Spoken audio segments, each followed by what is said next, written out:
Hello students, अब हम बात करते हैं इसके इवैल्यूएशन की। जब फिस्कल पॉलिसी ऑफ इंडिया की इवैल्यूएशन की बात करेंगे तब हम इसके एडवांटेजेस और डिसएडवांटेजेस की बात करेंगे। कहते हैं फिस्कल पॉलिसी में जो ये 4 टूल्स यूज़ किए गए थे, आखिर उसका बेनिफिट्स क्या और उसका ड्रॉबैक क्या है। बेनिफिट्स ये कैपिटल फॉर्मेशन में फ़ायदेमंद है। कहते हैं फिस्कल पॉलिसी से हमारी इन कंट्री की कैपिटल फॉर्मेशन इंक्रीज़ हो जाती है due to saving and investment. Inducement to the private sector, कहते हैं क्योंकि रिस्क अवेल करने की पावर प्राइवेट सेक्टर को नहीं होती, तो पब्लिक सेक्टर उसको प्रमोट करने के लिए बहुत सारे मेजर्स देती है, टैक्स कंसेशन देती है और बैकवर्ड एरियाज़ को जो है एनहांस करती है। Mobilization of resources, fiscal policy से हमारे रिसोर्सेज की मोबिलाइजेशंस होती है, जिसकी वजह से हम प्लान को एग्जीक्यूट करते हैं, रिसोर्सेज को इंटरनल रिसोर्सेज के द्वारा यूज़ करते हैं, जैसे कि सेविंग, इन्वेस्टमेंट, पब्लिक डेट। ये सब फ़ायदा है हमारे रिसोर्सेज को इंकरेज करने का। सेविंग हमारी बढ़ रही है क्योंकि बहुत सारे इंसेंटिव्स मिलने की वजह से कॉर्पोरेट सेक्टर इंकरेज हो रहा है, और इनकरेज सेविंग्स होने से household sector, several concession, tax concession, इन सब से हमारी लाइफ को फ़ायदा हो रहा है। NSC, unit of mutual fund, provident fund, infrastructure bond, तो इन सबको कंसेशन देने की वजह से सेविंग को बढ़ावा मिल रहा है। पब्लिक इंटरप्राइजेज इंक्रीज़ हो रही है। कहते हैं fiscal policy has been providing finance for development of public enterprises. Public enterprises basic और हैवी इंडस्ट्रीज़ के लिए बेनिफिट है, क्योंकि बेसिक और हैवी इंडस्ट्रीज में ह्यूज इन्वेस्टमेंट और रिस्क जो है होता ही है, तो ये सब जो पैसा है वो पब्लिक के पास ही होता है, प्राइवेट सेक्टर इसको अवेल नहीं कर पाती है। तो पब्लिक इंटरप्राइजेज से railway, power supply, roads, dams, education, health, इन सबको फ़ायदा मिला है। सोशल वेलफेयर के लिए काम कर रही है। फिस्कल पॉलिसी में गवर्नमेंट ने बहुत ज़्यादा जो पैसा है वो health, education, power supply, women welfare, weaker section को अपग्रेड करना, इन सब पर ज़्यादा पैसा खर्च किया है।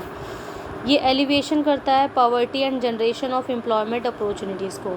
फिस्कल पॉलिसी आने की वजह से जब इतनी सारी इंडस्ट्रीज़ हो जाएगी तो जो अनएम्प्लॉयमेंट है उनको रोज़गार मिल जाएगा, और वो लोग अपनी इनकम लेवल और अपने लिविंग ऑफ स्टैंडर्ड को इंक्लूड कर पाएंगे through to various schemes like Jawahar Rozgar Yojana है, प्राइम मिनिस्टर रोजगार योजना है, Mahatma Gandhi national rural employment guarantee act है। तो इस तरह से लोगों का लिविंग ऑफ स्टैंडर्ड इम्प्रूव हो जाता है। रिडक्शन करता है ये इनकम और वेल्थ में इनइक्वालिटीज़ को ख़त्म करता है। इनइक्वालिटी डायरेक्ट टैक्सेस को लेकर ही है, क्योंकि डायरेक्ट टैक्सेस में रिच पीपल की इनकम जितनी ज़्यादा होगी उतनी ज़्यादा टैक्स जो है लगेगा, और पुअर पीपल में अगर एग्जम्प्टेड है तो वो एग्जम्प्टेड रहेगा, और इसी तरह से हमारी जो क्लास स्ट्रगल है वो ख़त्म हो जाएगा। एक्सपोर्ट प्रमोशन, ये प्रमोशन को भी बढ़ावा देता है, क्योंकि rate of import duty on raw material, capital goods use for production of export goods has been reduce. ये कंट्रोल करता है इकोनॉमिक रिसेशन को। इकोनॉमिक रिसेशन का एक टूल है।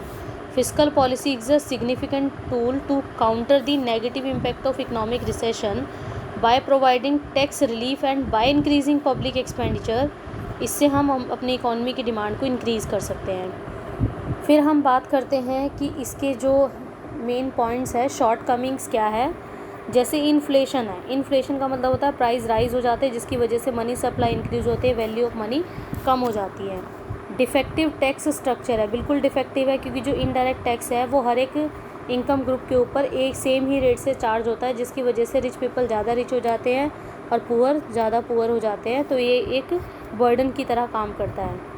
पुअर टैक्स एडमिनिस्ट्रेशन बना हुआ है, क्योंकि जो गरीब है वो बहुत ज़्यादा गरीब हो रहे हैं, अमीर बहुत ज़्यादा अमीर हो रहे हैं, because due to the black money, क्योंकि इससे ब्लैक मनी और हमारा एडमिनिस्ट्रेशन बिगड़ता चला जा रहा है और ब्लैक मनी को बढ़ावा मिल रहा है। हमारी इनकम में इनइक्वालिटीज़ पाई जाती है, क्योंकि जो डायरेक्ट टैक्स है, wealth tax, gift tax, death duty, इसका पुअर पीपल के विड्रॉल पर कोई इफेक्ट नहीं पड़ता, जिसकी वजह से हमारे वेल्थ और इनकम इनइक्वालिटीज़ बढ़ती चली जा रही है। पब्लिक सेक्टर फेलियर है, क्योंकि पब्लिक सेक्टर के पास इतना पैसा और इसका बिल करने की पावर नहीं है, और पब्लिक सेक्टर है वो नए से नए उन पर रिटर्न नहीं मिल पाती जितना पैसा वो इन्वेस्ट करते हैं, और नॉन डेवलपमेंट एक्सपेंडिचर पर ज़्यादा पैसा खर्च हो रहा है, जैसे डिफेंस में इलेक्शंस होते हैं, फॉरेन ट्रैवलर्स है, इंटरेस्ट पेमेंट है, और स्टेट्स को जो ग्रांट दी जाती हैं, ये ऐसे एक्सपेंडिचर होते हैं जो अनप्रोडक्टिव इन नेचर है, और इसका गवर्नमेंट्स के ऊपर एक बर्डन की तरह काम करता है। ये रीजनल डिस्पैरिटीज़ को चेक करने में फेल हो गया है। जो अनइक्वालिटीज़ पाई जाती है, रीजनल डिस्पैरिटीज़, हम कहते हैं ना बैकवर्ड एरिया में हमारी इंडस्ट्रीज़ ओपन होनी चाहिए, पर ऐसा नहीं हो पाता। Interest burden, under fiscal policy government has taken huge public debt both for internal and external resources. Failure of eliminate poverty और अनएम्प्लॉयमेंट को ख़त्म कर दिया गया है। कहता है despite the working of more than 5 decades of fiscal policy, it has not been much successful in eradicating of poverty and unemployment. तो जनरली देखा जाए तो पॉवर्टी और अनएम्प्लॉयमेंट को जो है ख़त्म नहीं किया गया है, जो प्रोडक्टिव सेक्टर है उसके ऊपर काम नहीं किया गया है।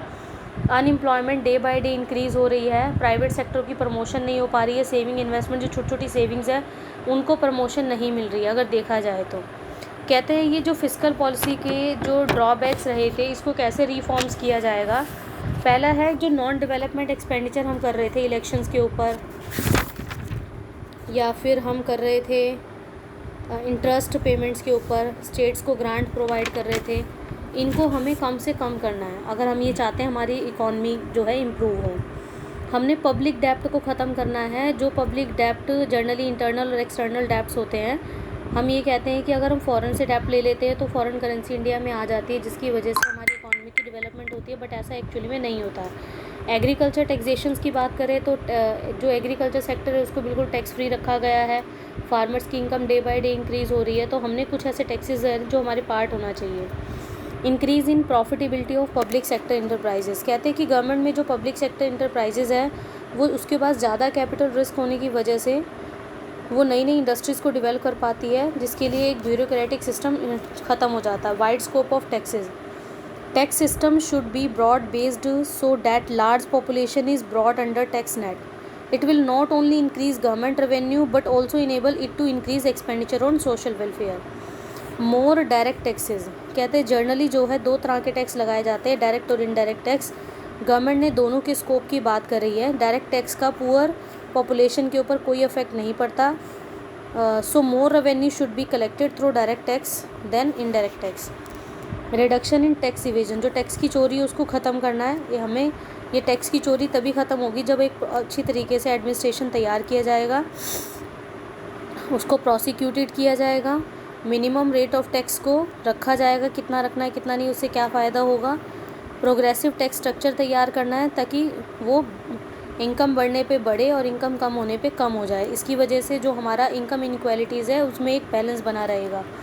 सिंपल टैक्सेशन सिस्टम तैयार करना, हमारा टैक्स सिस्टम जो कंट्री का है वो बिल्कुल सिंपल होना चाहिए और जिसकी वजह से जो है हमारी कंट्रीज़ को फ़ायदा होगा। इट विल चेक इवेज़न, जो हमारी टैक्स चोरी की समस्या है उसको ख़त्म किया जा सकेगा। Disinvestment of loss making PSU, public sector units में सबसे ज़्यादा पैसा खर्च किया जाना चाहिए। Reducing the problem of over staffing in government department, कहता है some government department are over staffed, so surplus staff को हमें निकाल देना चाहिए। सब्सिडीज़ को कम करना है, जो सब्सिडीज़ गवर्नमेंट के द्वारा लगा रही है, food subsidies, fertiliser, petroleum, export subsidies, ये सब्सिडीज़ ऐसी है जिनकी वजह से गवर्नमेंट्स की जो एक्सपेंडिचर है वो डे बाय डे इंक्रीज़ हो रहे हैं, इनको कम करना चाहिए। Encouragement to saving and investment, जो छोटी छोटी सेविंग्स हैं उनको बढ़ावा देना चाहिए क्योंकि सेविंग से इन्वेस्टमेंट इंक्रीज़ होती है और इन्वेस्टमेंट से कैपिटल फॉर्मेशन बढ़ जाती है। स्ट्रिक्ट इम्प्लीमेंटेशन ऑफ प्रोजेक्ट्स, जितने भी प्रोजेक्ट्स हैं उनको स्ट्रिक्टली इम्प्लीमेंट किया जाना चाहिए, उनको टाइम टू टाइम मॉनिटर किया जाना चाहिए ताकि गवर्नमेंट के एक्सपेंस को उसकी इनकम में कन्वर्ट किया जा सके। तो ये कुछ ऐसे पॉइंट्स थे जिससे गवर्नमेंट्स अपने एक्सपेंडिचर को कम करके इनकम को बढ़ा सकती है। Thank you so much.